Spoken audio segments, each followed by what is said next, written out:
We can take questions, but I see I'm getting near the end of the time, so I'm going to get to the last two slides. And I'll just say this, again, it's an incremental nature in which the developers work.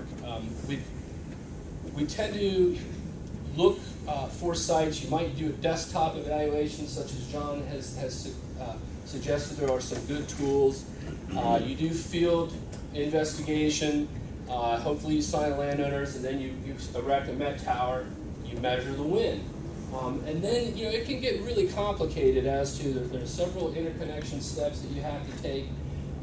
For, let's say, the PBR, there are wildlife surveys that have long lengths of time in which you must do them, particularly for birds and bats. So you have to start those at the right time so that they're done before you apply. Again, you have hazard determination, and telecommunication interference is also a possibility. I think more so in the Mid-Atlantic and the East than we've seen out West, because we have more people, we have smaller parcels, and we probably have smaller projects. But sharing space with more people, more entities, I think is going to require that we spend a lot of time and pay a lot of attention to telecommunication, microwave, and radar. And then finally, again, there's that local ordinance that typically precedes a local permit, and how that precedes getting a state form of permit, or applying for one at least. So there's some more issues that do figure into the development timeline. The other thing I'll say about this is that I think it's a pretty good chart that gives you a sense of the amount of time it takes to develop a project. As we've heard, constructing it is fairly quick, 9 to 12 months, depending on the size of the project. Interconnection studies tend to overlap a lot of other things. I think permitting here would be the one. I'd probably change the yellow a little, kind of grow it into maybe almost a 2-year effort. And that's thinking of both local and state permit. Bottom line, if there's an ordinance in a locality and you want to develop there, you're likely to have a fairly quick opportunity to then put your application in and try to get your permit. If there's not an ordinance, the time probably will be extended. Okay, so I'm to the last two slides. These are really meant to just try to identify what are the opportunities for outreach. And I've already kind of talked a little about the need for local outreach in Virginia.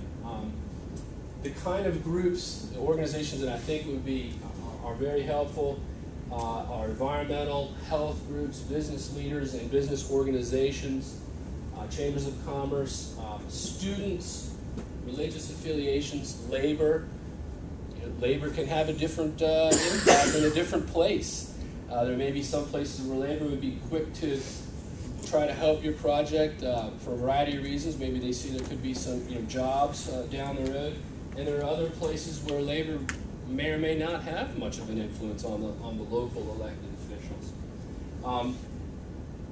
Carol has pointed out opportunities for to participate in the state regulatory process. And I think those are well conceived, and people will appreciate those opportunities to voice their opinion on the PBR. And here's an important one, I feel, in Virginia, that as people think about how they can work toward helping win and how to network, there are going to be opportunities, I think, to influence some legislation in Virginia. And that starts at home. Knowing your local elected representative, having a relationship there, and being able to talk about some of the benefits of wind power. So the last slide, another one of my little titles. I recall this phrase, I don't know, from years ago, and I had always thought that it was attributed to the extent I knew to Thomas Jefferson. And the more I've thought about it over the years, the more I've actually come to the point where I'm not so sure that that I agree with it. I guess the question mark I added, and typically it's a statement, information is the currency of democracy. And I did a little checking into it recently, and I found out, well, the Monticello Foundation doesn't necessarily attribute it to Thomas Jefferson, and it's rumored that maybe Ralph Nader came up with it. I don't know the truth of that one, okay? But to me, it's still a provocative a statement in this sense. I would, at this time in history, I think that maybe, I would just say accurate information is the currency of democracy.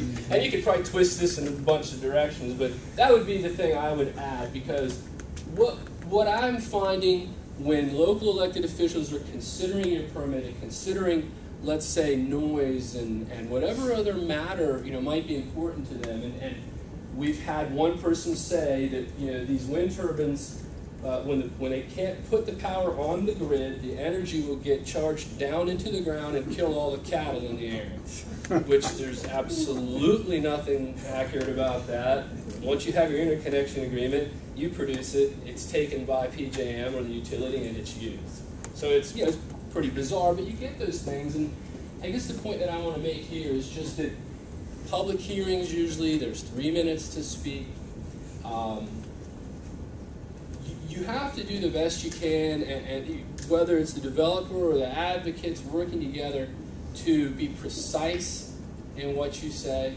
You back it up with some facts, absolutely, but I think that to have endorsements and support in a local community, I feel has more to do with the developers working with people, listening to them, sitting down in coffee shops, going to meetings.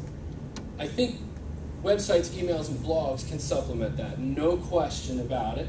But I really think it's important because of some of the opponents can get really creative and at times a little bizarre in their claims. And you really have to be patient to address those claims, to build your support, and to find the facts and bring those to the people who are making the decisions. So those are my thoughts today. Really appreciate your time and look forward to having a little round table. Thanks for